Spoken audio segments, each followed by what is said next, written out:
Հիմա սրանք բերում են ադրբեջանցիք, խառնում են, իբր եթե դուք արցախահայերի վերադարձի իրավունքը բարձրացնում եք, մենք էլ ադրբեջանցիներին կուղարկենք Հայաստան, որը իրար հետ ոչ մի կապ չունի։ Գնանք դատարանները միջազգային ու դատենք, մարդիկ թող հասկանան, որը որից հետո է։ Ինչ կապ ունի Արցախը ստեղ։ Այդ շատ լավ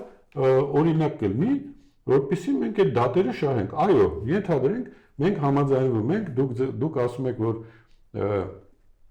ադրբեջանցիները պիտի վերադառնան Հայաստան, մենք էլ ասում ենք, որ հայերը պիտի վերադառնան Ադրբեջան։ Ով որտեղ ապրել է, թող վերադառնան դա։ Եթե չեք վերադառնում, ուրեմն փոխհատուցում ենք։ Մենք ինչ որ փոխհատուցել ենք, մի րոպե, մենք ինչ որ փոխհատուցել ենք, հատուցում ենք, ինչ որ չենք փոխհատուցել, այդ կհատուցեն, փոխհատուցենք, դուք եք փոխհատուցեք այն մնացածը, ինչ որ դուք պետք է փոխհատուցեք։ Արցախի թեման այստեղ կապ չունի, Արցախը թողենք հələ։ Եկեք sense փոխհատուցենք։ Գնանք դատարաններ։ Բացի դրանից, դուք խոսում եք արևմտյան Ադրբեջանի մասին,